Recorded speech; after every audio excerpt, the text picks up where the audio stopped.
world's eyes are trained this week on the people of China, who appear to be engaged in the largest and most widespread protest against the country's repressive Communist Party government since 1989 and the events of Tiananmen Square.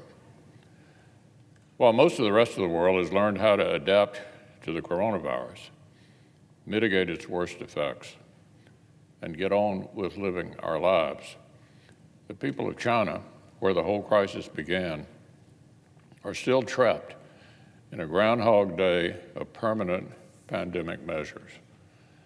Chairman Xi's so-called zero-COVID policy is managing to both horribly repressive and totally ineffective at the very same time.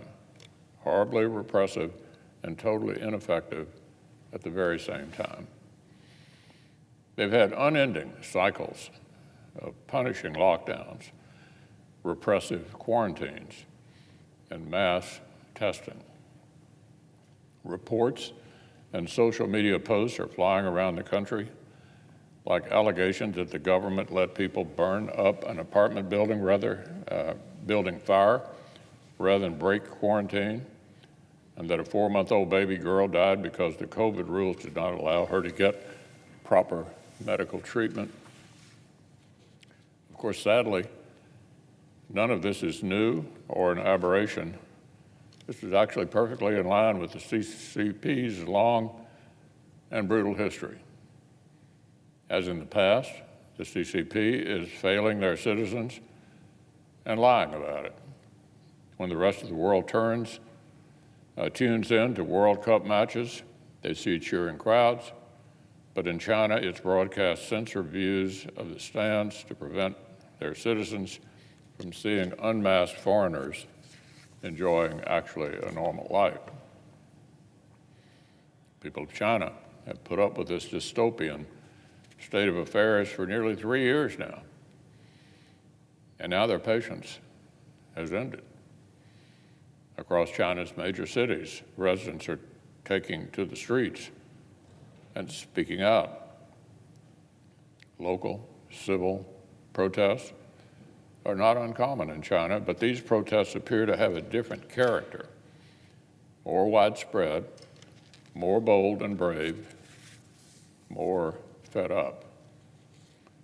Unsurprisingly, demonstrators have received harsh treatment from the authorities, who've reportedly beaten protesters and detained a foreign journalist covering the events.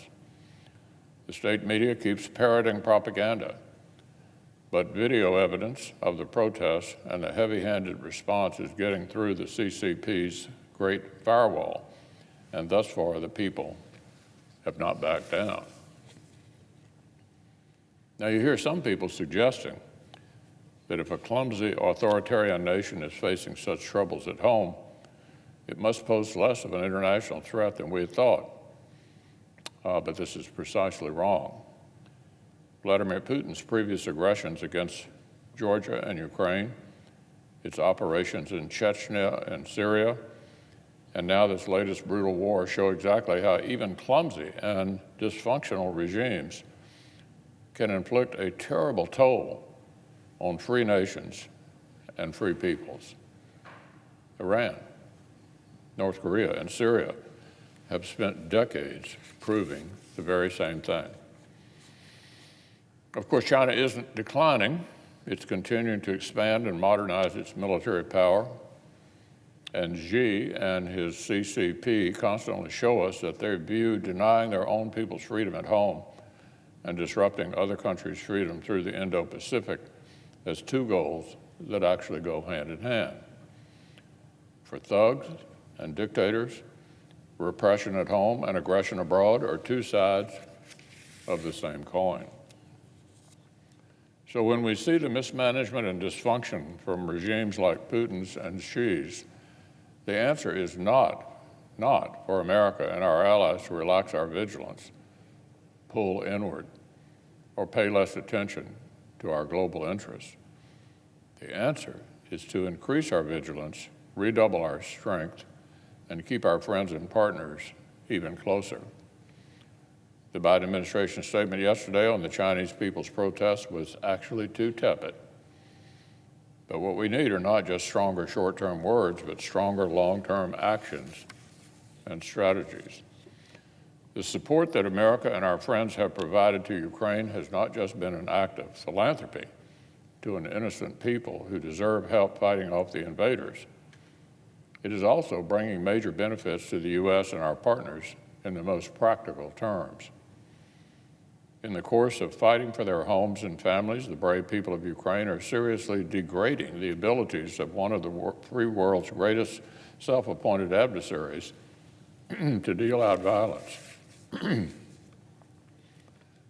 and other wannabe tyrants the world over are learning that the cost-benefit calculus to bullying and bloodshed doesn't look like they thought it would.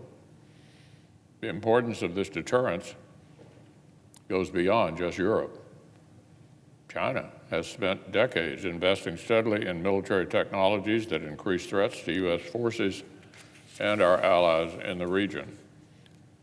The CCP has steadily built military installations in the South China Sea, like a bully standing on a street corner trying to grab control over international waters and shipping lanes. China has spent years methodically building up the very capabilities it would need to seize Taiwan by force if its people refuse to bend the knee, as we've already seen them do in Hong Kong. So clearly, we need to invest in our own strength, in our own alliances, in our own military modernization and defense industrial base. The United States needs a strong, well-equipped military capable of preserving the strategic advantage and protecting power anywhere in the world. We need allies and partners willing to invest in their own capabilities.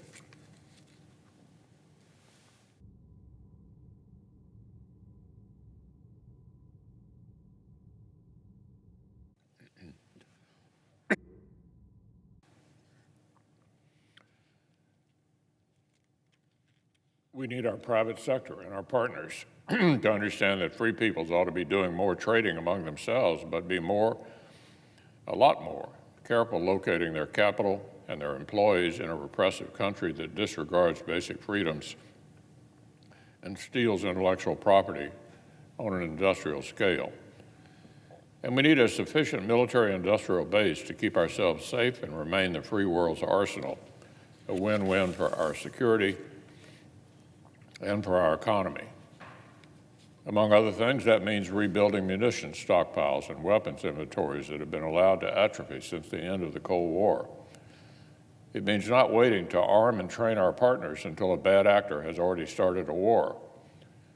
And it means not wasting American strength and credibility, as this administration has done by desperately chasing sweetheart deals with Iran and abandoning Afghanistan with no strategy.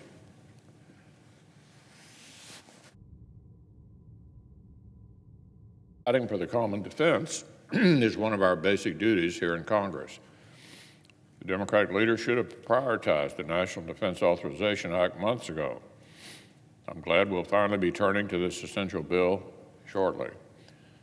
Strong funding and strong authorization for our national security should never have to be a partisan issue. I know our Democratic friends have internal disagreements about what level of funding our armed forces deserve, but Republicans can guarantee this much: our side will keep standing strong for American security and American strength.